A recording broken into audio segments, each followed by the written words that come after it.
హల్లెలూయా, హల్లెలూయా.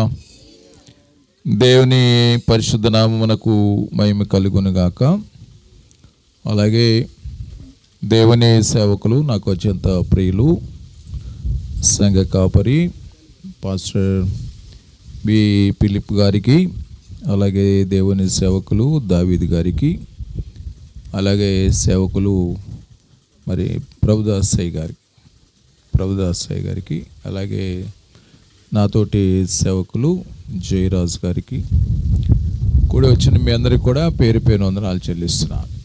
అందరూ ఒకసారి దేవునికి స్తోత్రాలు చెల్లిద్దాం. హల్లెలూయా. ప్రియమైన దేవుని బిడ్డలారా, దేవుడు గాలి వేస్తూ ఉన్నా దేవుడు మంచి వాతావరణం ఇచ్చాడు మనకి.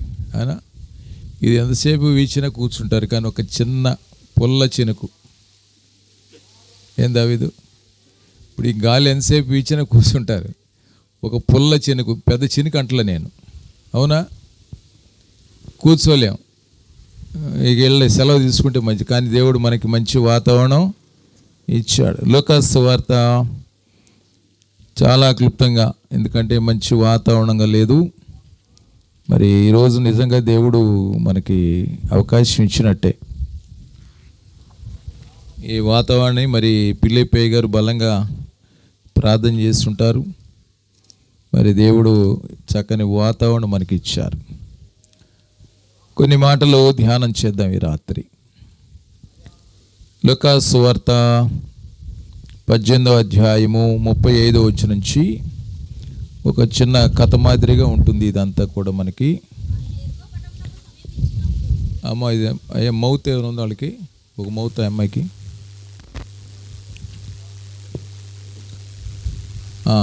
బేకరీగా చదువు అమ్మ, నిదానంగా స్పష్టంగా చదువు. అందరూ పరిశుద్ధ గ్రంథాలు తీయండి, మీరందరూ బైబిల్స్ తీయండి, అందరూ కూడా చూడండి. ఇది ఒక కథ మాదిరిగా ఉంటుంది. లూకాసు సువార్త 18వ అధ్యాయము 35వ వచనం నుండి 43వ వచనం వరకు అందరూ కూడా చూడండి. బైబిల్స్ లేకపోతే శ్రద్ధగా వినండి. చదువమ్మా. ఆయన యెరికో పట్టణమునకు సమీపించినప్పుడు ఒక గుడ్డివాడు త్రోవ పక్కన కూర్చుండి భిక్షమడుగు కొనుచుండెను. జనసమూహము దాటిపోవచ్చున్నట్టు వాడు చప్పుడు విని ఇది ఏమని అడుగగా, వారు నజరేయుడైన యేసు ఈ మార్గమున వెళ్ళుచున్నాడని వానితో చెప్పిరి. అప్పుడు వాడు, యేసు, దావీదు కుమారుడా, నన్ను కరుణించుమని కేకలు వేయగా ఊరుకుండుమని ముందర నడుచుచుండిన వారు వానిని గద్దించిరి. గాని వాడు మరి ఎక్కువగా, దావీదు కుమారుడా, నన్ను కరుణించుమని కేకలు వేసెను. అంతటా యేసు నిలిచి వానిని తన యొద్దకు తీసుకుని రమ్మనేను. వాడు దగ్గరకు వచ్చినప్పుడు ఆయన, నేను నీకేమి చేయగోరుచున్నానని అడుగగా, వాడు, ప్రభువా, చూపు పొందగోరుచున్నాననేను. యేసు, చూపు పొందుము, నీ విశ్వాసము నిన్ను స్వస్థపరిచెనని వానితో చెప్పాను. వెంటనే వాడు చూపు పొంది దేవుని మహిమపరచుచు ఆయనను వెంబడించెను. ప్రజలందరూ అది చూచి దేవుని స్తోత్రము చేసిరి. చాలు. శృతి చేసినే పాడనా స్తోత్ర గీతం, భజించినే పొగడనా స్వామి, శృతి చేసినే పాడనా స్తోత్ర గీతం. హల్లెలూయా, హల్లెలూయా, హల్లెలూయా, హల్లెలూయా, హల్లెలూయా, హల్లెలూయా, హల్లెలూయా, హల్లెలూయా, హల్లెలూయా, హల్లెలూయా. శృతి చేసినే పాడనా స్తోత్ర గీతం.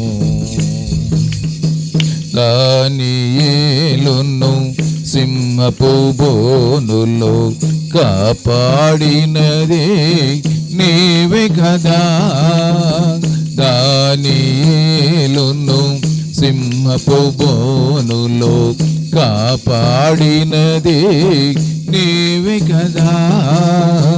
జల ప్రళయములో నోవాను గాచిన బలవంతుడవు నీవే గదా, జల ప్రళయములో నోవానుగాచిన బలవంతుడవు నీవే గదా, నీవే గదా, నీవే గదా, నీవే గదా. హల్లెలూయా హల్లెలూయా హల్లెలూయా హల్లెలూయా హల్లెలూయా హల్లెలూయా హల్లెలూయా హల్లెలూయా. శృతి చేసినే పాడనా స్తోత్ర గీతం, భజించినే పొగడనా స్వామి, శృతి చేసి ఏ పాడనా స్తోత్ర గీతం. చిన్న మాట ప్రార్థన చేసుకుందాం. మహోన్నతుడా, సర్వశక్తిమంతుడా, స్తుతిపాత్రుడా, మీకు వందనాలు స్తోత్రాలనైనా. జీవాధిపతి మీకే స్తోత్రాలు చెల్లిస్తున్నాం. ఈ రాత్రి ప్రభా గుంటూరు పట్టణం నుంచి క్షేమంగా ప్రయాణం జరిగించి ఈ గ్రామానికి వచ్చినైనా ఈ కూడిక ప్రదేశంలోనైనా మీ సన్నిధిలో మేము పాల్గొనటానికి సహాయం చేశారు. కృతజ్ఞతాస్తులు చెల్లిస్తున్నాం నాయన. నీ సేవకులు మా ప్రియులు నీ దాసులు ప్రభువా పాస్టర్ పిలిపై గారిని బట్టి ప్రార్థన చేస్తున్నాను, దావీదు గారిని బట్టి ప్రార్థన చేస్తున్నాను, సేవకులను బట్టి ప్రార్థన చేస్తున్నాను, చేరి వచ్చిన బిడ్డలను బట్టి ప్రార్థన చేస్తున్నాను. అలాగే శబ్దయంత్రం ద్వారా ఎంతమంది అయితే బిడ్డలు వింటున్నారో వారిని బట్టి కూడా ప్రార్థన చేస్తున్నాను నాయన. దీవించండి, ఆశీర్వించండి. నీ సన్నిధికి నీ బిడ్డలు ప్రభా ఏ విజ్ఞాపనలతో వచ్చారో, ఏ ప్రార్థనతో వచ్చారో, ఏ మనవులతో వచ్చారో నాయన, ఈ రాత్రి వారి హృదయాలను మీరు దర్శించి నాయన మీరు వారితో మాట్లాడండి అయ్యా. వారికి కావాల్సిన ప్రతి ఏవి దయచేయమని ప్రార్థన చేస్తున్నాను. అనారోగ్యంగా వచ్చి ఉంటే ప్రభా స్వస్థలు దయచేయండి ఆయన. అప్పుల భారాలు ఉంటే విడుదల దయచేసి సమృద్ధి దయచేయమని ప్రార్థన చేస్తున్నాను. కుటుంబాల్లో సమాధానం లేకపోతేనైనా మీ సమాధానం వారి దయచేయండి ఆయన. ప్రతి గృహాన్ని వెలిగించునైనా, బలిపీఠములు నిత్యము మడుచుండాలనైనా, ధూపము నిత్యము రగులుచుండాలి కుటుంబాల్లోనైనా. మీ వెలుగు చేత కుటుంబాలు నింపండి ప్రభువా. Every sickness, every devil spirits will be removed. Yesu నామములో విడుదల కలుగును గాక. ఈ రాత్రి మీ వాక్యం చేత ప్రతి ఒక్కరు బలపరచబడుదురు గాక నాయన. యేసు నామములో ప్రభువా మీరు మాట్లాడితే వినాలని ఆశపడుతున్నాం. మీరు మాట్లాడండి అయ్యా. మీ మాటల్లో శ్రేష్ఠత ఉంది, ధన్యత ఉంది, సమాధానం ఉంది, సంతోషం ఉంది నాయన. మీ వాక్యం మీ మమ్మలను స్వస్థపరచును నాయన. అలాగే నీ దాసుడు ఫిలిప్ గారిని కూడా బలపరిచి ప్రత్యేకంగా మీ ఆత్మచేత అభిషేకించిన ఆయన కృపావరాల చేత నింపారు. ఆ ప్రవచన వరం, స్వస్థత వరం ఆయన, అద్భుత ఆశ్చర్యాలు చేసే వరం ప్రభువా ఆ బిడ్డలకు వరాలతో నింపారు ప్రభు. భాషలు మాట్లాడే వరం, అర్థం చెప్పే వరం దయచేసి ప్రభు బలంగా మీ సేవకై వాడుకుంటున్నారు. ద హోలీ స్పిరిట్ ఆయన ముందు రోజులు అనేక ప్రాంతాల్లో బలంగా మీ సేవకై వాడుకున్నాయన. అనేకల క్షేమార్థం, అనేకల రక్షణార్థం, అనేకల స్వస్థతార్థం నీ బిడ్డను వాడుకోనాయన. The holy spirit. Thank you Jesus. నీ దాసుడని నిలబడి ఉండగా నన్ను బలపరచయ్యా. మీ శిలువ చాటును మరుగుపరచయ్యా. మీ రక్తంతో నన్ను ప్రోక్షించండి. మీ వాక్యంలో నన్ను స్థిరపరచునాయన. ప్రతి ఒక్కరితో మీరు మాట్లాడమని మహిమ ఘనత ప్రభావాలు మీకే చెల్లిస్తూ నజరుడైన యేసు నామములో వేడుకొని ప్రార్థిస్తున్నాము తండ్రి. Amen, amen, amen. అందరూ ఒకసారి దేవునికి స్తోత్రాలు చెల్లిద్దాం. హల్లెలూయా. ప్రియమైన దేవుని బిడ్డలారా, లూకాసు వార్త 18వ అధ్యాయము 35వ వచనం నుండి 43వ వచనం వరకు మరి సహోదరి చదవగా మరి మనందరం కూడా విన్నాం. అలాగే పరిశుద్ధ గ్రంథాలు ఉన్నవారంతా కూడా చూశాను. ఇది ఒక చక్కని కథ మాదిరిలాగా ఉంటుంది. తర్వాత నాకు తెలిసి ఈ అంశాన్ని మీరు ఎన్నో మార్లు వినుంటారు. ఏమా విన్నారా లేదా తెలుసు కదా, అందరికీ తెలుసు. కానీ దేవుడు పరిశుద్ధ గ్రంథం ఎప్పుడంటే జుంటి తేనె ధారల కంటే మధురమైంది అంటాడు. దీన్ని ఎన్నిసార్లు ధ్యానం చేసినా దానిలో దేవుడు ఒక క్రొత్తదనంతో మనతో మాట్లాడతాడు. ఇప్పుడు న్యూస్ పేపర్ ఉందనుకోండి, పేపర్ ఉందనుకోండి, ఆ పేపర్ ఈరోజు చదివితే రేపు పొద్దున చదవాలంటే దాన్ని సది పేపర్ అంటారు. రేపు చదవాలంటే వార్తలు అంత రుచిగా ఉండవు పేపరు. కానీ ఈ పరిశుద్ధ గ్రంథాలని ఎన్నిసార్లు చదివినా ఎలా ఉంటుందట? రుచిగా. అందుకని నేను యెహోవాను రుచి చూసి తెలుసుకోండి అంటాడు. ఎలా చూసి అంట? రుచి. ఉప్పు ఎట్టా తెలుస్తుంది మీకు? ఏమ్మా, ముందోళ్ళు చెప్పండి, వాళ్ళందరి తరఫున ముందోళ్ళు చెప్పండి. నాయకుల్లా కూర్చున్నారు కదా, ఎలా తెలుస్తుంది ఉప్పు అని? ఎట తెలుస్తుంది అమ్మా? రుచి. పంచదార ఎట తెలుస్తుంది? రుచి. మరి వాక్యం ఎట తెలుస్తుంది? రుచి చూస్తేనేగా. రుచి అనగా చదవాలి, వినాలి, ధ్యానం చేయాలి. అది రుచి చూడటం అంటే కదా. పరిశుద్ధ గ్రంథాన్ని చదవాలి లేదా వినాలి, విన్నదాన్ని ధ్యానం చేయాలి. అప్పుడు దీని యొక్క రుచి మనకు అర్థం అవుద్ది. ఏమవుద్ది? దీని రుచి అర్థం అవుద్ది. రుచి మనం చూసిన తర్వాత బాగా రుచిగా ఉంటే ఏం చేస్తాం? ఆహార పదార్థాలు ఎక్కువగా తీసుకుంటాం, అవునా? ఆ రోజు కూర బాగా వండారనుకోండి, అన్నం రైస్ ఎక్కువ తింటారు, అంతేనా? కూర బాగపోతే ముందు రోజులాగా ఎందుకు తినరు? రుచి తగల. కానీ ఇదట జుంటె తేనె ధారల కంటే మధురమైంది. చప్పలు కూడా దీన్ని మేము పడదాం. హల్లెలూయా. దేవుని వాక్యము జుంటె తేనె ధారలు చాలా మధురంగా ఉంటాయి. వాటికంటే మధురమైంది దేవుని వాక్యం. వింటే, చదివితే, ధ్యానం చేస్తే, అంతేనా? బైబిల్ ఇటు చూసుకుని మన బలమే పెట్టుకుని రోజు చూసుకుంటాం కాదు రుచి దొరికేది. దాన్ని చదవాలి, వినాలి, అంతేనా? చాలామంది బైబిల్ పైన అట్ట కూడా చక్కగా దుమ్ము కూడా దొలపకుండా నీట్గా పెట్టుకుంటారు కదా. ఏంటంటే బైబిల్ కదా, జాగ్రత్తగా. కానీ ఏం చేయాలి? దాన్ని ధ్యానం చేయాలి, అవునా? కనుక ఈ వాక్యాలన్నీ మనకు తెలిసిన మనం జాగ్రత్తగా వినగలిగితే దేవుడు ఏదోనో క్రొత్త కోణంలో మనతో మాట్లాడతాడు, అవునా? ఇప్పుడు యేసు ప్రభు వారు అక్కడ ఆయన యెరికో పట్టణానికి సమీపించాడు. ఆయన ప్రయాణం చేస్తే శిష్యులందరితో సమూహంతో వస్తున్నాడు. చాలామంది జన సమూహం ఉన్నారు, శిష్యులు కూడా ఉన్నారు. యెరికో పట్టణంలోకి సమీపించి వీధుల వెంట వెళుతూ ఉన్నాడు ప్రభు. ఆయనతో పాటు కొంతమంది జనసమూహం కూడా ఉన్నారు. ఆ జనసమూహం వెళ్తూ ఉంటే, ఇప్పుడు ఏదన్నా మనం ఇంట్లో ఉన్నాం అనుకుంటే, ఇంటి ముందు ఏదన్నా ర్యాలీలాగా వెళ్తుంది అనుకోండి, శబ్దం వచ్చుద్దా రాదా? చెప్పుల శబ్దమో లేకపోతే వాళ్ళ కేకల శబ్దమో, ఏదో ఒక పెద్ద సమూహం వెళ్తుందని తెలుస్తుందా లేదా? అట్లాగే సమూహం వెళ్తూ ఉంటే యేసు ప్రభు వారితో కలిసి అందరూ త్రోవ ప్రక్కన ఒక అతను గుడ్డివాడు కూర్చుని ఉన్నాడు. అతనికి వెళ్ళేవాళ్ళు ఎవరు తెలియదుగా. వాళ్ళు వెళ్ళేది అట తెలుస్తుంది, వాళ్ళ కాళ్ళ శబ్దాన్ని బట్టి తెలుస్తుంది. కనుక ఆయన త్రోవ ప్రక్కన కూర్చుండి భిక్షమడుకొనుచుండెను. జనసమూహం దాటిపోవచ్చున్నట్లు వాడు చప్పుడు విని, ఏదంట జనమంతా వెళ్తూ ఉంటే ఏదో మాట్లాడుకుంటానో లేకపోతే కాలి శబ్దమో చెప్పుల శబ్దమో అయితే చెవితో విన్నాడు. ఎవరో పెద్ద చాలామంది జనం వెళ్తున్నారు, శబ్దం వస్తుందని చప్పుడు విని ఏం చేశాడట?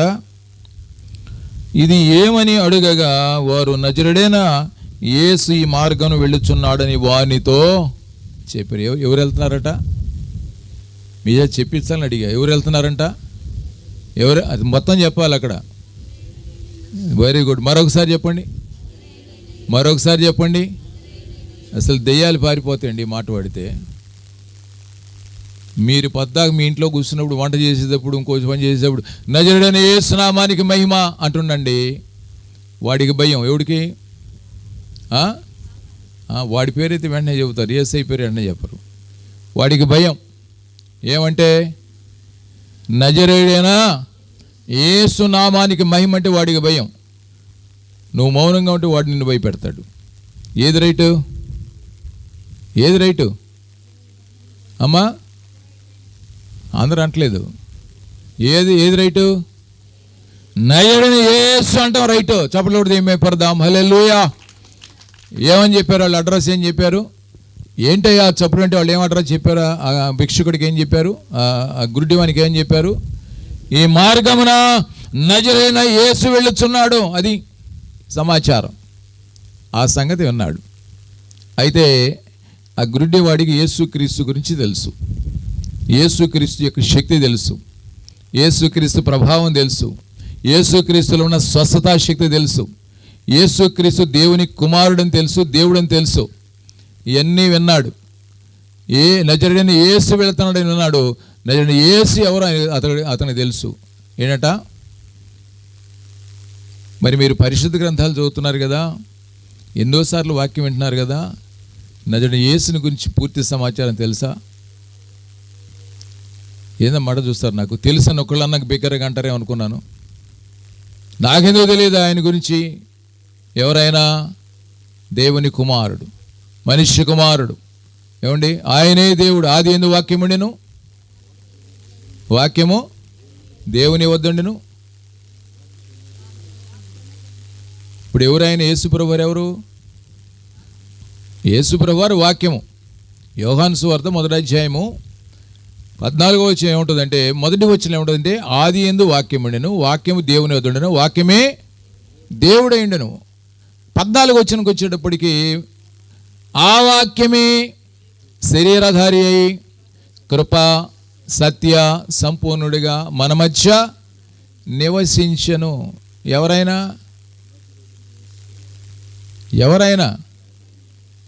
అనండి అమ్మ అందరూ, ఎవరైనా. ఎస్, అసలు మీరు ఆ మాటలు పడితే గ్రామానికి ఆశీర్వాదం. నమ్మండి నా మాట. మీరు ఈ వీధిలో ఉండి నజరుడైన యేసు అనే మాట మీరు వాడితే గ్రామానికి ఆశీర్వాదం, గ్రామానికి ఆశీర్వాదం. క్రైస్తవుడు ఎక్కడుంటే ఆ ప్రాంతం అంతా ఆశీర్వాదకరంగా ఉంటుంది. నమ్మండి నా మాట. క్రైస్తవుడు ఎక్కడుంటే అక్కడ ఏముంటుంది? ఆశీర్వాదం ఉంటుంది. ఎందుకు తెలుసా? క్రైస్తవుడు శత్రువుల కొరకు కూడా ప్రార్థన చేస్తాడు. ఎందుకు చేస్తాడు తెలుసా? యేసు ప్రభువు చేయమన్నాడు. మీరు మీ శత్రువుల కొరకు ప్రార్థన చేయండి అన్నాడు. ఏమన్నాడు? ఎవరైనా చెప్తారా ఆ మాట? ఎవరైనా చెప్తారా? తల్లిదండ్రులు పిల్లలకి ఏం చెబుతారు? అరే, ఎవడుతన్న పలిక కానీ మన పక్కింటి ఉండి చూసి ఏరయ్యా వాళ్ళ ఇంట్లో పలక చెబుతారు పిల్లలకి. ఎందుకని? వాళ్ళు మనకి శత్రువులు. వీడు పక్కింటి ఏరయ్య కాదు, ప్రతివాడితో అట్లా శత్రుత్వంగానే ఉంటాడు. ఇక వాడి బతుకంతా. కానీ యేసు ప్రభువు అన్నాడు, మీరు ఇతరుల కొరకు ప్రార్థన చేయండి, మిమ్మల్ని కష్టపెట్టే వారి కొరకు ప్రార్థన చేయండి, మీ పొరుగు వారి కొరకు ప్రార్థన చేయండి. అలాగే ఏమనంటే మీ శత్రువుల కొరకు వారి కొరకు మీరు ప్రార్థన చేయండి, వారి క్షేమం మీరు కోరండి అన్నాడు యేసు ప్రభువారు. క్రైస్తవుడు అది చేస్తాడు, క్రైస్తవురాలు ఆ పని చేస్తుంది. ఏం చేస్తుంది? ఓ మాట అన్నాడు, మీరు ఇతరులకు సహాయం చేశారు, మీరు చేసేది ఏంది అన్నిలు కూడా చేస్తున్నారు. ప్రభు ఏమన్నాడు? మీరు ఇతరులకి సహాయం చేశామని చాలా గొప్పగా ఫీల్ అవుతున్నారు, పేదోళ్ళకి సహాయం చేశాం, ఇతరులకు సహాయం చేశామని మీరు చాలా గొప్పగా ఫీల్ అవుతున్నారు. మీరు చేసేది అన్నిలు కూడా చేస్తున్నారు, ఇతరులకు సహాయం. అది కాదు, శత్రువులకు కూడా సహాయము చేయాలి. అది ప్రభు చెప్పింది. ఇతరులకి ఏంది? వాళ్ళు కూడా అందరూ చేస్తారు, ఇతరులు మీరు చేసేది ఉంది అంటే గొప్ప ఉంది. శత్రువుకి సహాయం చేయాలి, శత్రువు కొరకు ప్రార్థన చేయాలి, శత్రువు మేలు కోరాలి. అంటే అర్థం ఏంటంటే, నీకెవరైతే కీడు చేయాలనుకుంటున్నారో వాళ్ళ గురించి కూడా ఏం చేయాలంటే, అయ్యా ఏ ఉద్దేశంతో నా ఇళ్ళ కీడు కోరుకుంటున్నాడో తెలియదు కానీ అయ్యా వారిని క్షమించి వారిని దీవించని ప్రార్థన చేయాలి. క్రైస్తవుడు అది చేస్తాడు. అందుకనే ఎక్కడ క్రైస్తవుడు ఉంటే ఆ ప్రాంతం అంతా ఆశీర్వాదకరంగా ఉంటుందని బైబిల్ చెబుతుంది. ఈనాడు ప్రపంచంలో ఏదైతే క్రైస్తవ దేశాలు ఉన్నాయో ఆ దేశాలన్నీ కూడా సుసంపన్నంగా ఉన్నాయి. అన్ని విషయాల్లో భౌతికంగా ఆశీర్వాదంగా ఉన్నారు, ఆత్మీయంగా కూడా ప్రార్థనా జీవితంలో కూడా వాళ్ళు ఆశీర్వాదకరంగా ఉన్నారు. కనుక మనం క్రైస్తవులుగా ఒక గ్రామంలో ఉన్నామంటే మనల్ని బట్టి ఆ గ్రామం అంతా ఎట్లా ఉండాలమ్మా? మనం ఎవరినైనా శపిస్తే మనం శపించబడతాం, మనం ఎవరినైనా దీవిస్తే ఏంటమ్మా వాళ్ళు దీవించబడతారు, దీవించిన మనం కూడా. ఇది కనుక ఇది మనం ఎట్లుంటే మనం ఎక్కడుంటే అక్కడ ఆ ప్రాంతం అంతకు ఆశీర్వాదకరంగా ఉండాలి. అది ఇప్పుడు ఫిలిప్పై గారు మరి అన్యుల్లోంచి పిలువబడ్డాడు. ఎందుకని? ఆయన యెహోవాను రుచి చూసి తెలుసుకున్నాడు. అంటే ఊరికి ఎవరైనా బలవంతం చేసి వచ్చాడా? ఎవరైనా బలవంతం చేసి వచ్చాడా? టేస్ట్ చూసి ఇది ఉప్ప పంచదార తేనె ఏదో తెలుసుకుని వచ్చాడు కనుక వదిలిపెడతలా. దీనిలో ఉన్న మాధుర్యం అనుభవించాడు కనుక వదిలిపెట్టట్లేదు కనుక, దేవుని కొరకు నిలబడ్డాడు కనుక, దేవుడు ఏం చేశాడు? ఆయన్ని శక్తి చేత నింపాడు. చెప్పలేడు నింపే పరదా హల్లెలూయా. కృపావరాల చేత నింపాడు ఆయన్ని. ఎందుకు? నిలబడ్డాడు కనుక. నేను ఎక్కడికైనా వెళితే ఒక్కోసారి ఫోన్ చేస్తాడు, ఎక్కడ ఏంటి? ఇదిగో పలానా కర్నూలులో ఉన్నానయ్యా, పలానా ప్రాంతంలో ఉన్నానయ్యా. అంటే ఇక్కడ కొంతమంది కొరకు ప్రార్థన చేయడానికి వచ్చానంటాడు. అంటే దేవుడు ఆయన్ని ఆ శక్తి చేత నింపి వాడుకుంటున్నాడు. భక్తి అనగా దేవుని మీద ఆధారపడి బ్రతకటం. భక్తి అంటే ఏంటి? చప్పట్లు కొడటం, బైబిల్ మోసుకోవటం, ఏంటి, గుడికి వెళ్ళటం, చందా వేయటం. అరే ఎవరు వెళ్ళినా వెళ్ళకపోయి నేను మాత్రం ప్రతి ఆదివారం వెళ్తానరా, అది భక్తి కాదు. భక్తి అంటే దేవుని మీద ఆధారపడి బ్రతకటం. అర్థమైందా? భక్తి అనగా దేవుని కొరకు శక్తిమంతులకటం. ఎవరి కొరకు? ఇప్పుడు ఫిలిప్ గారు అదే, దేవుని కొరకు ఆయన ఆత్మశక్తి చేత నింపబడి బ్రతుకుతున్నాడు. ఎవరి కొరకు? దేవుని కొరకే. నెల నెల ఎంత ప్రయాస పెట్టాల్సిన అవసరం ఉంది?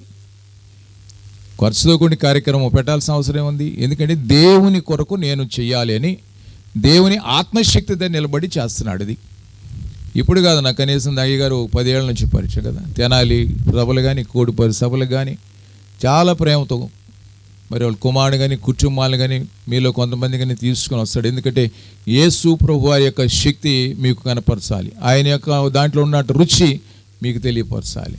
ఇది ఆయన ప్రయాస. ఈరోజు కూడా మంచి వాతావరణం దేవుడు ఇచ్చాడు. దేవుని సేవకులు కుటుంబం మీరు కూడా ప్రార్థన చేస్తుంటారు నేను అనుకుంటున్నాను. టీవీల నిండా కూడా ఈ 4 రోజులు వర్షాలు, భారీ వర్షాలు, ఎంత వర్షాలు, చేపలు పట్టడానికి కూడా వెళ్ళొద్దు అని టీవీల్లో కూడా చెబుతున్నారు. చూసొచ్చారా? టీవీలు చూసి అలవాట్లేదా? దాన్ని మాట్లాడరు. నేను చెప్తున్నాను, దేవుని యందు భక్తి కలిగి ఉన్నప్పుడు లోకానుసారమైన కార్యాల జోలికి వెళ్ళకూడదు. దేవుని రావు. వాక్యం ఎప్పుడు సూటిగా చెప్పుద్ది, వాక్యం ఏం చెప్పినా బహు బాధగానే ఉంటుంది. కానీ అంగీకరించి దిద్దుకుంటే బహుగా ఆశ్చర్యించబడతారు. దేవుని సోదర హల్లెలూయా. కనుక ప్రియమైన దేవుని బిడ్డారా, యేసు ప్రభు వారు నజరేయుడైన యేసు ఆదాన్ని వెళుతున్నాడని విన్నాడు. విని అప్పుడు వాడు యేసు దావీదు కుమారుడా నన్ను కరుణించమని కేకలు వేయగా, వాళ్ళు చెప్పింది ఎవరు వెళ్తున్నారు చెప్పారు? అందరు నోరారు చెప్పాలి నాకు. వాళ్ళు ఏమిటి అని అడిగితే వాళ్ళంతా ఏం చెప్పారు? ఈ దారినా అందరూ చెప్పాలి. ఇప్పుడు ఇతను ఏమని పిలవాలి? ఏమని పిలవాలి చెప్పండి నాకు. అనాలి కదా. ఏమన్నాడు? దావీదు కుమారుడు అంటే అర్థం ఏంటి? లేఖనాలలో, పాత నిబంధన లేఖనాల్లో దావీదు వంశంలో, దావీదు సింహాసనం మీదకి దేవుని కుమారుడైన యేసుక్రీస్తు ప్రభువు పరిపాలిస్తాడు, దావీదు కుమారుడిగా ఈ లోకంలోకి వస్తాడు అనే సంగతి, ఆ చరిత్ర అంతా అతనికి తెలుసు. అంటే యేసుక్రీస్తు గురించి అతనికి తెలుసు అంటానికి ఇది రుజువు. ఏమని? నజరేయుడైన యేసు అనాలి, కానీ దావీదు కుమారుడు అన్నాడు. అంటే దావీదు వంశంలో పుట్టిన దేవుని కుమారుడా అంటే యేసుక్రీస్తు గురించి మొత్తం తెలుసు అతనికి. విషయం ఏంటంటే ప్రియమైన దేవులారా, కేకలు వేశాడట కరుణించుమని. అడగొచ్చుగా, అయ్యా నాకు సహాయం చేయని అడగొచ్చుగా. కానీ ఏం చేశాడట? కేకలు ఎందుకు వేశాడు చెప్పండి? జనసమూహం వెళుతున్నారు. ఆ క్రౌడ్లో, ఆ శబ్దాలలో, ఆ కేకల మధ్య యేసు ప్రభువారు నా కేక వింటాడో లేదో, నా మాట వింటాడో లేదని కేకలో వేశాడు కదా. రెండోది, కేకలు ఎప్పుడు వేస్తారంటే, ఎప్పుడు వేస్తారంటే నేను పిలిచాననే సంగతి వినపడుద్దో లేదో అని ఒక ఆత్మలో ఆవేదన కలిగినప్పుడు కూడా కేకలు వేస్తారు. మామూలుగా అయితే ఏమంటారు? పిలిచిన అనొచ్చు, అది సింపుల్ వర్డ్. కేకలంటే పెద్దగా శబ్దం చేయటం, ఎంత దూరం ఉండా ఆ వ్యక్తికి వినపడాలి అనే భావం. ఎందుకు వినపడాలంటే దావీదు కుమారుల్లో ఒక శక్తి ఉందని అతను గ్రహించాడు, అందుకు కేకలు వేసాడు. దావీదు కుమారుల్లో నజరేయుడైన యేసులో ఒక ప్రత్యేకమైన శక్తి ఉందని అతను గ్రహించాడు, అది అందుకు కేకలు వేసాడు. ఏమండి? అందుకు కేకలు వేసాడు. అక్కడ కేకలు వేసినో అంతటా ఊరకుండమని ముందర నచ్చుండిన వారు వారిని గద్దించిరి. యేసు ప్రభు వారు వస్తూ ఉన్నాడు. ముందుండోళ్ళు ఏమన్నారంటే, అరబాకు అని ఏం చేశారు? గద్దించారంట. ఏం చేశారు వాళ్ళు? అప్పుడు గద్దించినప్పుడు ఏం చేయాలి అతను? మరి వీళ్ళు గద్దించారా, నేనేం భిక్షకుడిని, గుడ్డివాడిని, నాకేం కనపడదు, ఎందుకు వీళ్ళతో గోలవా అని మౌనంగా ఉండాలా వద్దా? ఏమ్మా, నేను గుడ్డివాడిని, నాకేం కనపడలేదు, ఏం జరుగుతుందో తెలియదు, వాళ్ళు ఎవరో చెప్పారు నజరుడైన యేసు అని, ఏదో కేకలేసా దావీదు కుమారుడు కరుణించు అని. ఇంతలో కొంతమంది కలిసి ఊరుకండి అని నన్ను గద్దించారు, ఎందుకు వచ్చిన గోలని మౌనంగా ఉండొచ్చుగా. కానీ ఏం చేశాడట? ఏం చేశాడు? గద్దించిరి కానీ వాడు మరి ఎక్కువగా దావీదు కుమారుడా నన్ను ఖండించమని మళ్ళా కేకలు వేశాను. చెప్పలేదు ఏమైపోయిందా? హల్లెలూయా. అంతకుముందు కేకలేస్తే ఊరుకుండాను అన్నారు, కానీ మళ్ళీ ఏం చేశాడు? మరింతగా ఇక ఎవరిని గురించి పట్టించుకోవట్లే.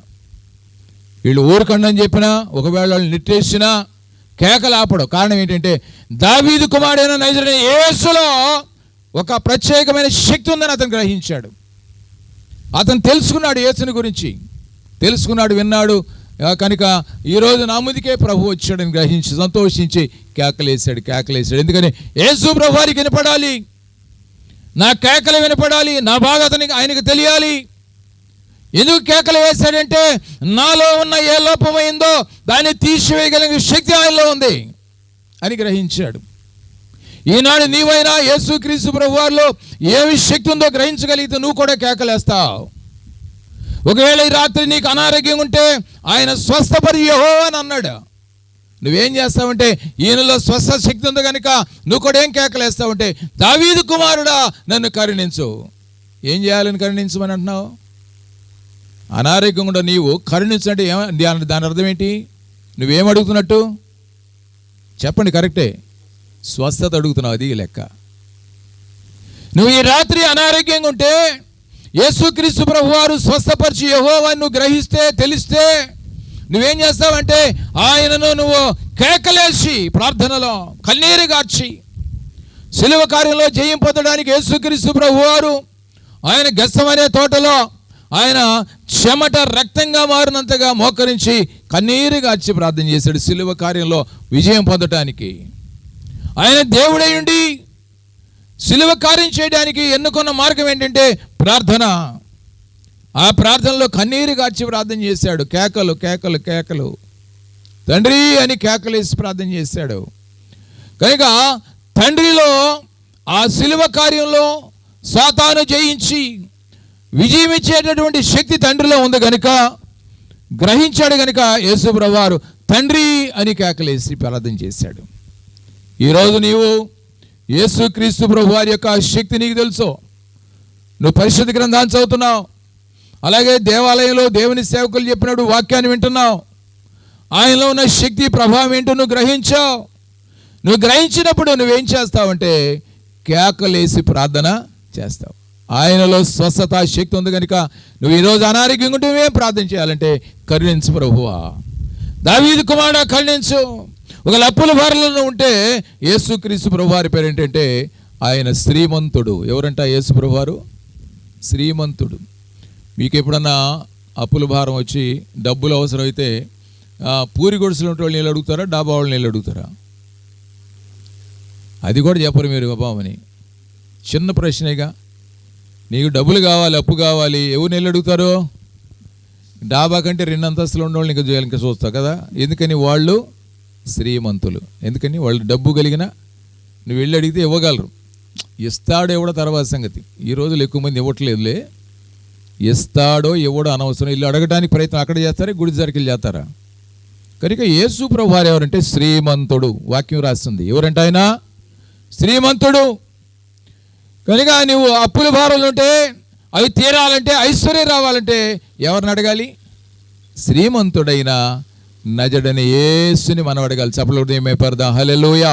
ఏ రాత్రి నువ్వు ఒకవేళ భారంలో ఉంటే, అప్పుల భారంలో నువ్వు ఉంటే, అనారోగ్యంలో నువ్వు ఉంటే, కుటుంబ సమస్యల్లో ఉంటే, నీ బిడ్డలు నీ మాట వినకుండా లోకానుసారంగా జీవిస్తున్నటువంటి మీరు దుఃఖకరమైన స్థితిలో మీరుంటే ఆయన పేరు సమాధానకర్త, ఆయన పేరు శ్రీమంతుడు, ఆయన పేరు స్వస్థపరిచి యెహోవా.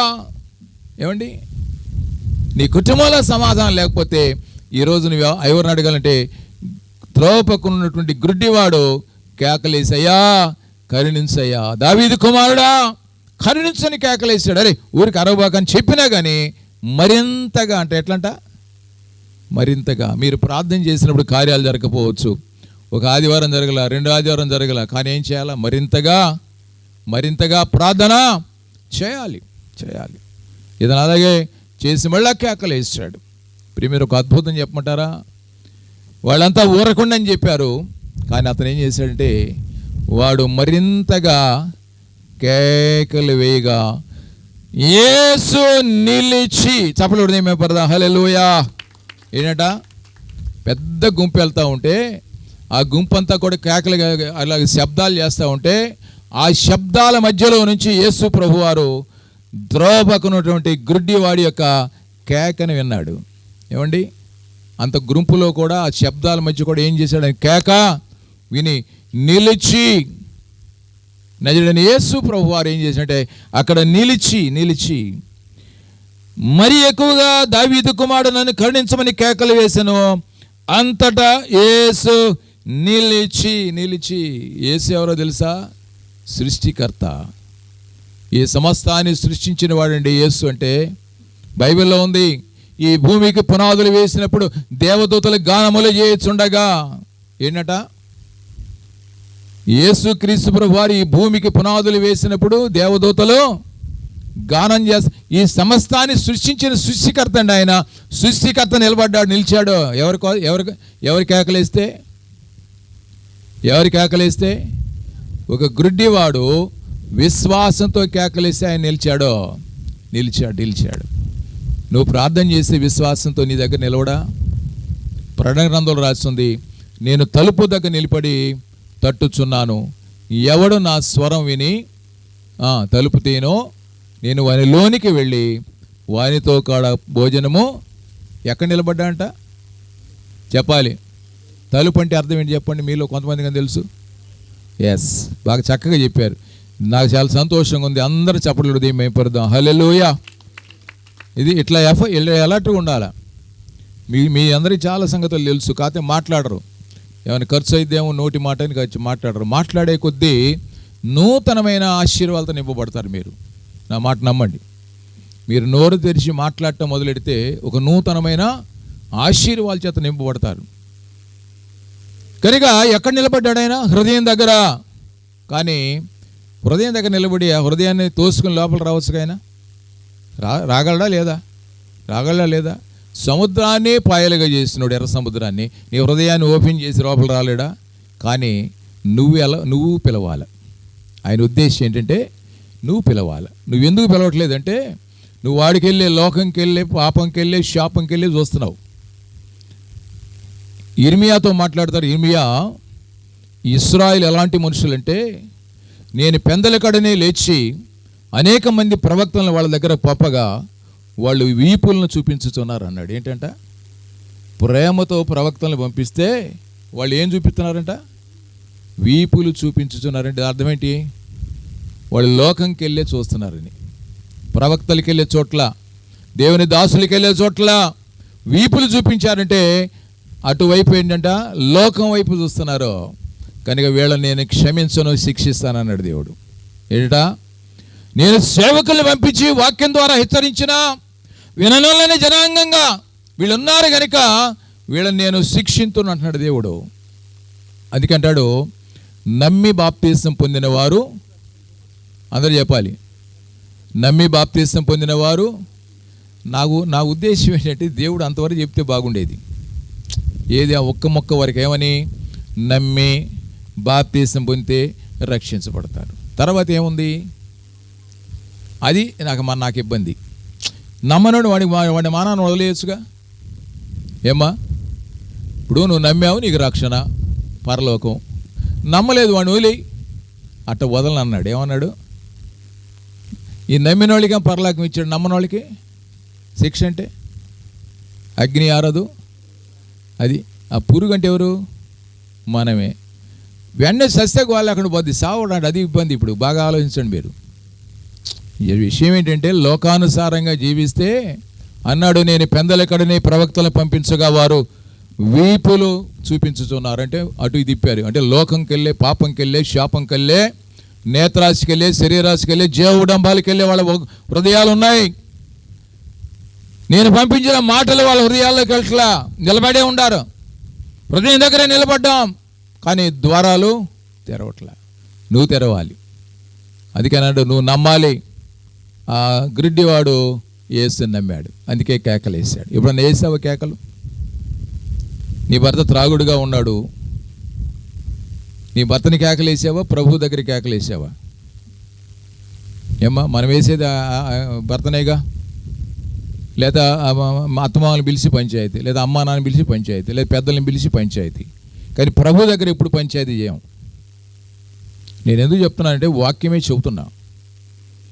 భర్త త్రాగుళ్ళలో ఉండి లోకానుసారంగా ఉంటా, కుటుంబాన్ని పోషించకుండా బీభత్సం చేస్తూ చాలా కన్నీటి పరంతి ఉన్నప్పుడు మనం ఎక్కడికి కేకలేయాలంటే ప్రభు పాదాల దగ్గర.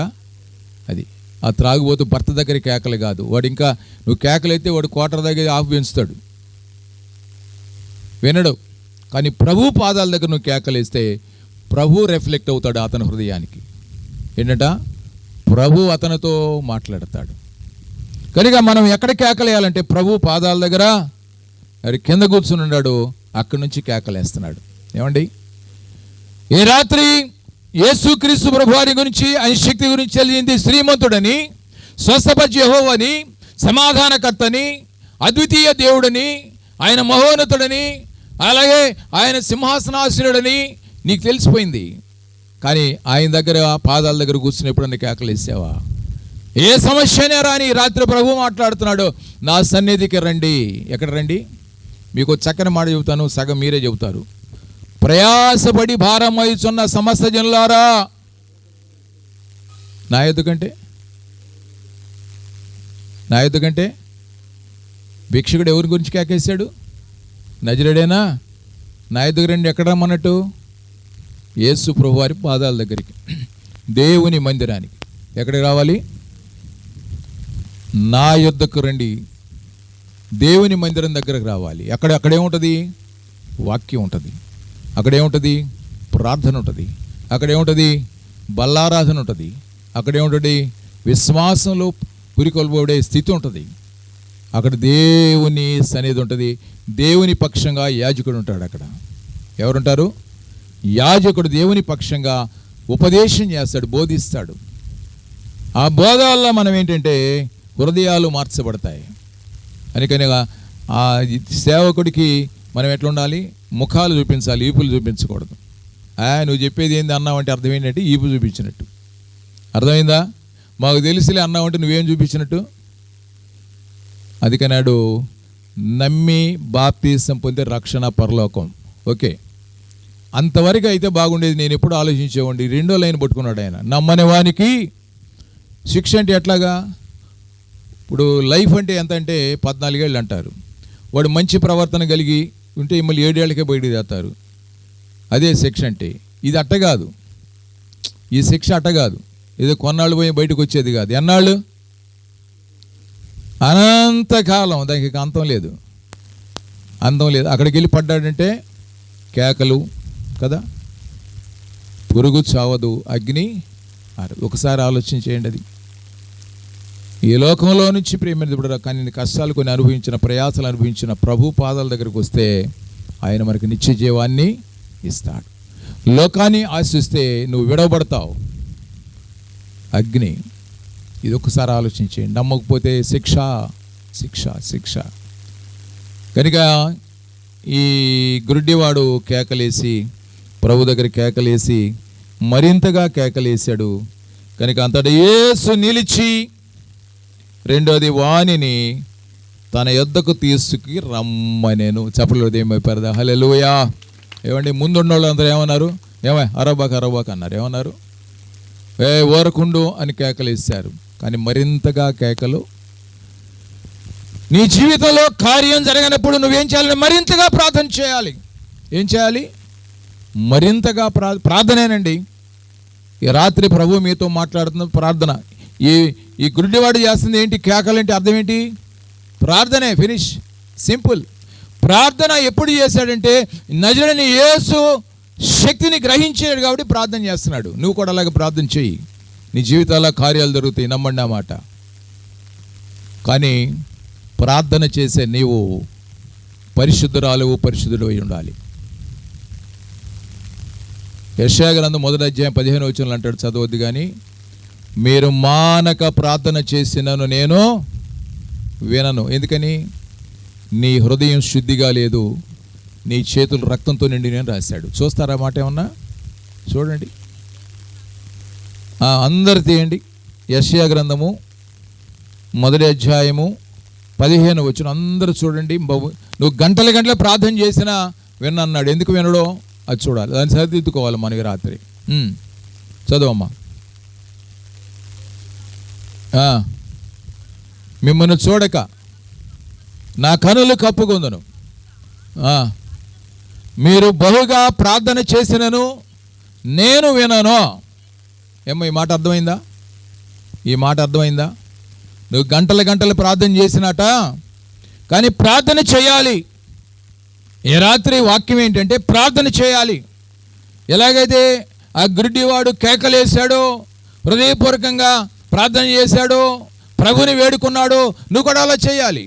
కానీ నీ హృదయం ఎలా ఉండాలంటే, నువ్వు ప్రార్థన ఒకవేళ అలాగే చేద్దాం అనుకుంటావేమో, చెయ్యాలి, మంచిదే. కానీ మీరు మానక ప్రార్థన, బహుగా ప్రార్థన చేసినను నేను వినను అన్నాడు. ఎందుకనంటమ్మా? మీ చేతులు రక్తంతో నిండున్నాయి. మిమ్మల్ని కడుక్కొనుడి, శుద్ధి చేసుకొనుడి.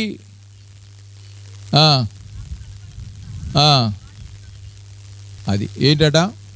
మీ ప్రార్థన వినాలి అని అంటే మీరు ఎంత ప్రార్థన చేసినా ఉపయోగం ఉండదు, కానీ వినడట. కానీ ఏం చేయమనంటే శుద్ధి చేసుకోండి. మీ హృదయాలు ఏం చేయాలి? హృదయం శుద్ధి ఎలా అవుతుందంటే దేవుని వాక్యం ద్వారా శుద్ధి అవుద్ది. ఏంటట? వాక్యాన్ని చదవాలి, వాక్యానుసారం జీవించాలి, ఆజ్ఞానుసారం జీవించాలి. ఆజ్ఞలు ఏముంది? 10 ఆజ్ఞలు. సింపుల్గా చెప్తున్నా, 10 ఆజ్ఞలు ఏమున్నాయి అంటే, దొంగిలేడరాదు, అబద్ధం ఆడరాదు, పొరుగు వాడిని ఆశించబడదు, పొరుగు వాని భార్యను ఆశించవద్దు, ఏమండి, వ్యభిచరించవద్దు. ఇది దేవుని మాట. వాక్యానుసారంగా జీవించడం అంటే అర్థం ఏంటి? అప్పుడు ఏం చేయాలి మనం? దొంగతనము చేయకూడదు, అబద్ధము. నువ్వు అబద్ధం ఆడదా గంటల గంటలు ప్రార్థన చేస్తే? చెప్పండి నాకు. నువ్వు గంటల అంటే నేను లేచి నేను రోజు కంటే 2 గంటలు 3 గంటలు ప్రార్థన చేస్తానని అంటావు. దాని మీద 10 అబద్ధాలు ఆడతావు రోజు మొత్తం. ఆయన ఏమన్నాడు?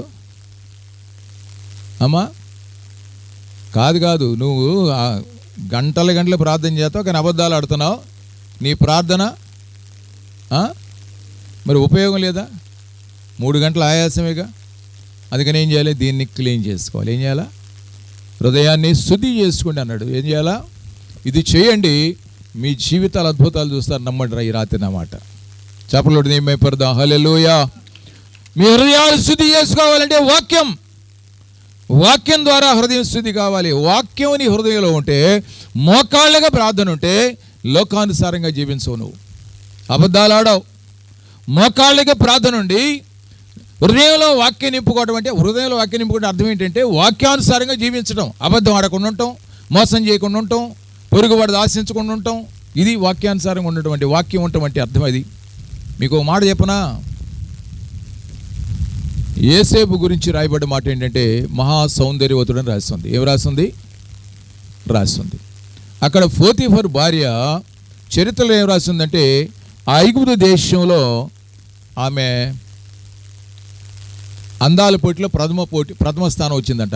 ఆమె ఎంత అందగా ఏముంటుంది? 2 యవ్వనస్తులే. ఎవరో లేని సమయంలో ఆమె యేసేపును ఆశించి ఏం చేసింది? పాపం చేద్దాం అంది. అవునా? ఎవరు లేని సమయం చూసి యేసేపు అన్నాడు, అమ్మా నా యజమానుడు నీ భర్త అయిన పోతీఫర్ నన్ను గృహ నిర్వాహకుడిగా నియమించాడు. ఈ గృహంలో అన్నీ అప్పగించాడమ్మా, నిన్ను తప్ప. ఎందుకంటే నువ్వు ఆయన భార్యవి. ఏం చేశాట? అన్ని పనులు నాకు అప్పగించాడు, నిన్ను తప్ప నేను పాపం చేయను అన్నాడండి. అయినా కానీ ఆమె చెంగు పట్టుకున్నప్పుడు ఏమైంది? అక్కడి నుంచి ఎలా వెళ్ళాడు? ఎవరో చెప్పాలి. ఆమె అతని వస్త్రాలు పట్టుకున్నప్పుడు అక్కడి నుంచి అతను వదిలేసి పారిపోయానని మాట. వెళ్ళిపోయినా అనొచ్చుగా. ఇప్పుడు వెళ్ళిపోతున్నాడు అంటే అర్థం ఏంటంటే ఉందామా, అందమైన స్త్రీ ఉందామా అని ఆలోచనలు ఉండట్టు మెల్లంగా వెళ్తుంటే. పారిపోవటం అంటే నో, ఇది పాపం, ఇది దేవుని దృష్టిలో ఏదంటే శిక్ష, నేను చేయకూడదు అని ఎందుకు అనుకున్నాడు తెలుసా? ఏసేపు హృదయంలో దేవుని వాక్యం ఉంది. చప్పలు దేవుని పరదా హల్లెలూయా. ఒంటరిగా ఎవరు లేకపోయినా అందమైన స్త్రీ కనపడ్డప్పుడు పాపం చేయకుండా పారిపోవడానికి కారణం ఏంటంటే అతని హృదయంలో వాక్యం ఉంది, అతని మోకాళ్ళకి ప్రార్థన ఉంది. నీకైనా ప్రార్థన ఉంటే, హృదయంలో వాక్యం ఉంటే, వాక్యానుసార జీవితం ఉంటే పాపం చోలికి నువ్వు పోవు. అప్పుడు నీ హృదయం శుద్ధిగా ఉంటుంది. ప్రియవిరుడా, నీ చేతుల రక్తం ఉందంటే పాప పనులు నువ్వు చేస్తున్నావు అని అంటున్నాడు ఆయన. పాప పనులు చేస్తూ ఎడుకొచ్చి ఏసు రక్తమే చేయమంటే పక్కోడు కనుక్కోపోసు, కానీ పై ఆయనకి తెలీదా మనం ఎలా స్థితిలో ఉన్నాము? తెలీదా కదా? కనుక ప్రియమైన దేవుని బిడ్డలారా, మీరు అతని కేకలు వేశాడు, ప్రభు నిలిచాడు, సృష్టికర్త నిలబడ్డాడు. నిలబడి అన్నాడు, అతన్ని నా వద్దకి తీసుకురండి. ఏంటంట? దేవుని సన్నిధికి ఏంటి వచ్చే భాగ్యం ఎందుకు వచ్చిందంటే విశ్వాసంతో ప్రార్థన. అర్థమైంది నా మాట? సాక్షాత్తు దేవుడే నిలబడి నా దగ్గరికి తెండి అన్నాడంటే ఆ వ్యక్తి విశ్వాసంతో ప్రార్థన చేశాడు, శుద్ధ హృదయంతో ప్రార్థన. నీ దగ్గరికి మాత్రం రాడా? నీ దగ్గర మాత్రం నిలబడా? నీ హృదయం దగ్గర నిలబడ్డా? నువ్వు విశ్వాసంతో పరిశుద్ధ హృదయంతో ప్రార్థన చేస్తే నీ దగ్గర నిలబడ్డా? ఆలోచించాయి. నీ దగ్గర ఎందుకు నిలబడట్లేదో, నీ స్వరం ఎందుకు వింటలేదో, ప్రభు నీతో ఎందుకు మాట్లాడట్లేదో, నీలో ఏం లోపం ఉందో ఒకసారి ప్రభువుని అడిగితే చెప్తాడు. అయ్యా తెలియచేయ్యా, నేను నీతో గడపాలనుకుంటున్నాను, నీ పాసన్నిధి రావాలనుకుంటున్నాను, నీ ఎందుకు విశ్వాసం ఉంచాలనుకుంటున్నాను, గంటల గంటలు ప్రార్థన చేస్తున్నాను, కానీ నాకు జవాబు దొరకట్లా. అయ్యా నాలో ఉన్నటువంటి లోపం ఏందో నాకు తెలియచేయని ఇప్పుడు అని అడిగారా? మనం ఏంటంటే మనం పర్ఫెక్ట్ అని మనం అనుకుంటాం. నాలో ఏం లోపం ఉందమ్మా అంటాం, అనుకుంటాం లేదా కదా? కానీ ప్రభువుని అడిగితే ప్రభువు చెప్తాడు. అప్పుడు నువ్వు సరిదిద్దుకోవచ్చు, ఏం చేయొచ్చు. కనుక ఈ సందేశం కూడా ప్రభువు మాట్లాడటమే. మేమేమైనా మాట్లాడితే ప్రయోజనం లేదు, కానీ మాలో ఆత్మదేవుడిని మాట్లాడితే మీ హృదయాలు కదిలించబడతాయి. కనుక ఈ రాత్రి ప్రభువు మాటలు మీలో హృదయంలోకి వెళ్తున్నాయి. ఏమైనా వెళ్తున్నాయంటే నీవు ఇంకా లోకానుసారంగా ఉంటే నువ్వు పశ్చాత్తాపంతో దిద్దుకో. అప్పుడు నీ స్వరం దేవుడు వింటాడు, ఆయన స్వరం నీకు వినిపిస్తాడు, అద్భుత ఆశ్చర్యకార్యాలు నీలో నీ కుటుంబంలో చేస్తాడు. మనం కోరుకున్నది అదేగా, నేను దీవించబడాలి, నా కుటుంబం దీవించబడాలి, అంతేనా? యెహోషువ అన్నాడు, నేనును నా ఇంటి వారు యెహోవాను. కుటుంబం ఇంపార్టెంట్, సంఘం ఇంపార్టెంట్, సేవకుని మాట వినటం ఇంపార్టెంట్. సేవకుడు ఇప్పుడు ఏం మాట్లాడినా దేవుని దగ్గర తెచ్చిన ఉపదేశం మనకు బోధించేది. ఎప్పుడు సేవకుడు సొంతగా మాట్లాడు కదా. కనుక ఈ రాత్రి ఈ గుడ్డివాడిని చూపించి దేవుడు మనకు పాఠం ఏంటంటే, శుద్ధ హృదయం కలిగి విశ్వాసంతో నువ్వు ప్రార్థన చేస్తే నీ మొర్ర ఆలకిస్తాడు, అద్భుతంగా ఆశీర్వదిస్తాడు. అనుమానంలే. అప్పుల్లో నుంచి విడుదల ఇస్తాడు, అనారోగ్యం నుంచి ఆరోగ్యం ఇస్తాడు. నీ కుటుంబంలో గలిబిలిగా చీకటిగా ఉంటే దాని నుంచి వెలుగుతో నింపుతాడు. ఏమండి, అప్పులు తీర్చలేడు అంటారా? నీలో విశ్వాసం ఉంటే అప్పులు తీర్చలేడా? ఒక ఉదాహరణ చెప్తా. 2014లో మనకి తెలంగాణ నుంచి ఆంధ్రప్రదేశ్ ఏర్పడింది. ఏర్పడ్డప్పుడు తుళ్ళూరు ప్రాంతంలో ఒక క్రైస్తవుడే, తర్వాత పేపర్లో కూడా రాశారు, దేవుడు అద్భుతంగా ఒక రాత్రికి రాత్రే అప్పుల్ని ఐశ్వర్యంగా మార్చగలడు. ఎవరైనా? యేసు. ఉదాహరణకి క్రైస్తవుడే కానీ అప్పులు ఉన్నాయి. అతనికి దగ్గర దగ్గర సుమారు కరెక్ట్గా నాకు తెలియని ఒక 60 లక్షల దాకా అప్పులు ఉన్నాయి. అతనికి పొలం ఉంది 2 ఎకరాలు. 2 ఎకరాలు అమ్మితే ఒక 40 లక్షలు. 2 ఎకరాలు అమ్మితే ఎంత? 40. అతని అప్పు ఎంత?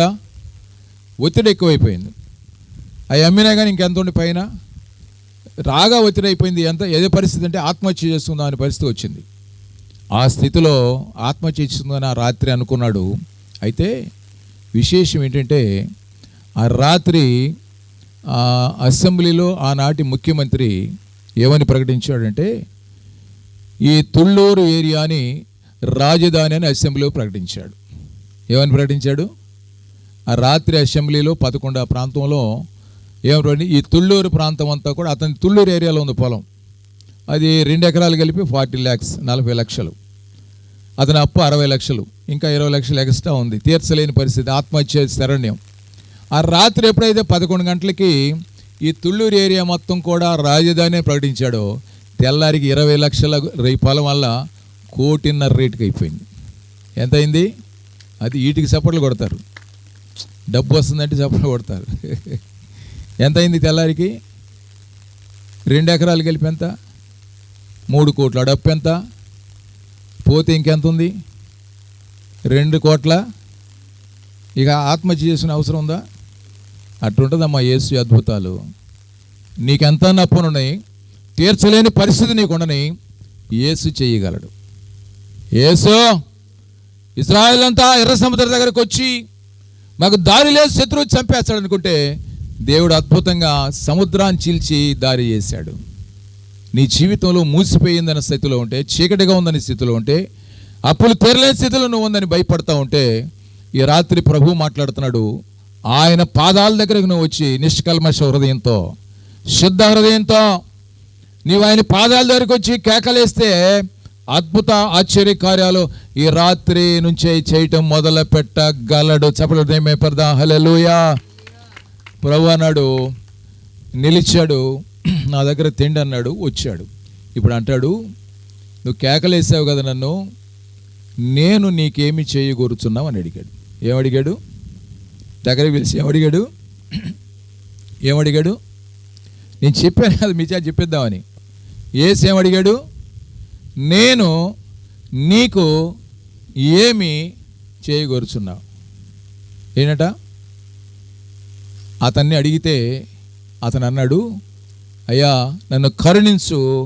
ఏమడిగాడు చెప్పండి? నేను నీకేమి చేయగోరుచున్నావని అడుగగా వాడు, ప్రభువా చూపు పొందగోరుచున్నా నేను. యేసు, చూపు పొందుము, నీ విశ్వాసము నిన్ను స్వస్థపని వానితో చెప్పిన. చెప్పలేదు. హల్లెలూయా. గురుడివాడి దగ్గరికి పిలిచాడు. నేను నీకు ఏమి చేయగోరుచున్నావు, నేను నీకేం చేయాలని ఆశపడుతున్నావు అని అడిగితే ఏమన్నాడు? గురుడు ఏమడుగుతాడు? ఐశ్వర్యం అడుగుతాడా? ఏం కావాలి అతనికి? ఇంపార్టెంట్ చూపు. అయ్యా నాకు కరుణించు అయ్యా నాకు అని గురుడివాడు ఎప్పుడైతే ప్రభువుని అడిగాడో, నేను చూపు పొందగోరుచున్నాను అన్నాడు. ఎస్, చూపు పొందుము అని. ఆ చూపు నీకు ఎలా వచ్చిందంటే నీ విశ్వాసం. ఏంటట? నీకు నీ కార్యం జరగడానికి కారణం, నేను నిలవడానికి కారణం, నిన్ను పిలవడానికి కారణం, నువ్వేమడిగావా దాన్ని కోరిక తీర్చడానికి కారణం ఏంటట? నీ విశ్వాసము. ఏమన్నాడు? నీ విశ్వాసమే నీకు స్వస్థపరిచను. ఎస్, అది నువ్వు అలా చేస్తే నీ కార్యాలు జరగవా? ఈ రాత్రి సందేశం ఇది. నీకు జరగవా? ఆనాడు జరిగిన కార్యాలు ఈనాడు కూడా జరుగుతాయి. విశ్వాసం ఉంచితే. మిమ్మల్ని అడిగాడు అనుకో, ఏం అడుగుతారు మీరు? ఏమ్మా, ఈ రాత్రి నీ ఎదురుగా నిలబడి నేను నీకేమి చేయగోరుస్తున్నాను అంటే నువ్వేమడుగుతావు? పక్కింటి పొల్లయ్యకి 2 ఎకరాలు ఉందయ్యా, నాకు 4 ఎకరాలు. రేపు పట్టుకుపోతావా 4 ఎకరాలని? అయ్యా పక్కన వాళ్ళు ఒక అంతస్తు చేశారయ్యా, నాకు అనండి 2 అంతస్తులు. చాలామందికి ఉద్యోగాలు ఉండయా, మా అబ్బాయికి ఉద్యోగం లేదు. ఉద్యోగం అంతేనా? అమ్మాయికి పెళ్ళి అయిన తర్వాత సంతానం. ఈ లోక సంబంధమే అడిగేది మనం. నీ దగ్గరికి రాత్రి వచ్చి నిలబడి అడిగాడు. ఏమడిగాడు? నేను నీకు ఏమి చేయగోరుచున్నాను. అంతేనా? ఏం అడుగుతారు ఈ రాత్రి మీరు? ఇది చివరిగా చివరిగా చెప్తున్న మాట. 5 నిమిషాలు ముగించబోతున్నాను. జాగ్రత్తగా స్తోత్రం చెప్పాలి. 5 నిమిషాలు ముగించబోతున్నాను. జాగ్రత్తగా స్తోత్రం చెప్పాలి. గుర్తుపెట్టుకోండి. 5 నిమిషాలు ముగిస్తున్నాను కాబట్టి అమ్మయ్య 5 నిమిషాలు అయిపోతుందని సంతోషంగా ఉండేవాళ్ళు దేవుని స్తోత్రం చేద్దాం. హల్లెలూయా. మీరెందుకు స్తోత్రం చెప్పారు? పాపం ఫ్లోక్లో చెప్పారు, వాళ్ళు కావాలని చెప్పలే. మిగతా వాళ్ళు చేతులు ఎత్తిన వాళ్ళు వాళ్ళు ఏమన్నా పర్లేదు చాలాసేపు అని వాళ్ళు కూడా 5 నిమిషాలు అమ్మాయి అనుకున్నోళ్ళే కదా. కనుక మీ సంతోషం సంపూర్ణమగునుగాక. దీని మీద ఎంతసేపు అయిన అంశం చెప్పొచ్చు, కానీ ఒకే ఒక స్టేట్ పాయింట్ పరిశుద్ధాత్మ రాత్రి ఏం మాట్లాడుతున్నట్టే, అతని విశ్వాసంతో ప్రార్థన చేశాడు. సాక్షాత్తు సృష్టికతను యేసే నిలిచి పిలిచి చూపునిచ్చాడు. చెప్పలేదు ఏమైపోదా? హల్లెలూయా. శాంక్షన్ చేశాడు చేయలేదా? చేశాడు. నువ్వు అలా చేస్తే నీకు చేయడా? ఎలాంటి కఠినం, ఇందాక చెప్పాక తుళ్ళూరు సంగతి, తెల్లారికే 3 కోట్లు అయింది, అప్పు తీరలా. ఎంతటి అనారోగ్యమైన స్వస్థతలు పొందిన సందర్భాలు ఎన్నో సాక్ష్యాలు విన్నాం కదా. కనుక ఈ రాత్రి ప్రభు నీకు కూడా కార్యాలు చేయాలని ఆయన ఇష్టపడుతున్నాడు. ఈ జీవితంలో కార్యాలని ప్రభువుని అడగండి. ఆయన రాజ్యాన్ని నీతిని ఎతకమన్నాడు. అవి ఇస్తానన్నాడు. ఈ లోకంలో నీకేం కావాలి అవి కూడా ఇస్తానన్నాడు. కన్నులు మూసుకోండి, ప్రార్థన చేసుకుందాం. 1 నిమిషం ప్రార్థన చేయండి. ఏమి విన్నారు ఇప్పుడు దాకా మీరు? 1 నిమిషం ప్రార్థన చేయండి. మీరేమి విన్నారు? 1 నిమిషం, 1 minute. ఏమి విన్నారు? గుడ్డివాడిని గురించి విన్నారు కదా. ఏం అడిగాడు? నువ్వు కూడా అడగాలి కదా. అడిగి రాత్రి అడుగు. అతను విశ్వాసంతో అడిగాడు, కేకలేసి అడిగాడు. ఆటంకపరిచినా కానీ అటన్నిటిని కూడా ఎదిరించి మరింతగా కేకలేశాడు. సాక్షాత్తు సృష్టికర్త అయిన దేవుడే అతని విశ్వాసాన్ని, అతని శుద్ధ హృదయాన్ని చూసి నిలిచాడు, పిలిచాడు, కృప చూపించాడు, చూపునిచ్చాడు. ఈ లోకపు చూపు కాదు కానీ ఆత్మీయ నేత్రాలు తెరవబడినట్టుగా నువ్వు అడిగి రాత్రి. ఆ గుడ్డివాడికి భౌతిక నేత్రాలు ఇచ్చాడు, కానీ గుడ్డివాడు అడిగింది ఏంటంటే, దేవా నీ గురించి నేను విన్నాను, నీ శక్తిని చూసినట్లుగా నా ఆత్మీయ నేత్రాలు తెరవని అడిగాడు.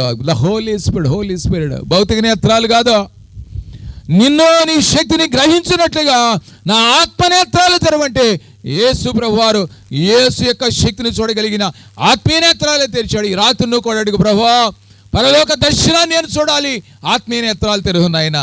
నిన్ను నేను చూడాలి, ఆత్మీయ నేత్రాలు తెరువు నాయనా. నిన్ను నేను దర్శించాలి, ఆత్మీయ నేత్రాలు తెరువు నాయనా. చూపు నాకు దయచేయి. హల్లెలూయా. అయ్యా భక్తుడు అంటున్నాడు, నీ ధర్మశాస్త్రంలోని ఆశ్చర్యకరమైన సంగతులు చూచినట్లు నా కన్నులు తెరవము అంటున్నాడు భక్తుడు. ఆత్మీయ నేత్రాలు ఈ రాత్రి అడగండి. ప్రభువా నిన్ను మేము చూడాలి నాయనా, నీ మహిమనైనా చూడాలి నాయనా. ఆత్మీయ నేత్రాలు తెరవండి, నన్ను దీవించండి, నా కుటుంబాన్ని దీవించు నాయనా. ఆత్మీయంగా నన్ను ప్రభు వృద్ధి చేయనాయనా. అన్ని విషయాలు ప్రభు మీరే దీవించి ఆశీర్వించండి. ప్రార్థన చేయండి. మహోన్నతుడా, సర్వశక్తి మధుర స్తుతి పాత్రుడు మీకు వందనాలయ్యా. చేరి వచ్చిన బిడ్డల్ని, వారి కుటుంబాన్ని దీవించు నాయనా. అయ్యా దేవుని సేవకుడు నాయన పిలిపై గారిని దీవించండి, కుటుంబాన్ని దీవించండి. అలాగే దావీదు గారిని, వారి కుటుంబాన్ని దీవించు నాయన. సేవకులు వారి కుటుంబాల సంఘాల పరిచయం దీవించు నాయన. అయ్యా ప్రాముఖ్యంగా చావలి గ్రామాన్ని దీవించు నాయన. పాడి పంటలతో అయ్యా ఐశ్వర్యాలతో ప్రభా తొలతొగినట్లుగా దీవించు నాయన. ప్రతి ఒక్కరూ రక్షించబడాలి నాయన, ప్రతి ఒక్కరూ ఆశీర్వించబడాలి నాయన, ప్రతి ఒక్కరూ స్వస్థతలు కలగాలి నాయన, రక్షణ కార్యాలు జరగాలి నాయన. అలాగే ప్రభా అన్ని కుటుంబాలనైనా సమృద్ధి, దీవెన, సమాధానం, ఆశీర్వాదాలతో నింపమని, ప్రతి కుటుంబాన్ని వెలుగు చేత నింపమని, అన్ని విషయాల్లో వదిల చేయమని, ఈ గ్రామమే అనేకులకు ఆశీర్వాదకరంగా చేయమని, ఈ గ్రామంలో ఉన్నటువంటి ఎదుగో తండ్రి అధికారులు కానీ, ప్రజాప్రతినిధులు కానీ, ఉద్యోగస్తులు కానీ ప్రతి ఒక్కరిని దీవించి ఆశ్రయించి యేసునామములో దీవించమని యేసునామములో వేడుకొని ప్రార్థిస్తున్నాము తండ్రి. ఆమెన్. అమ్మ అందరికీ వందనాలు. Thank you.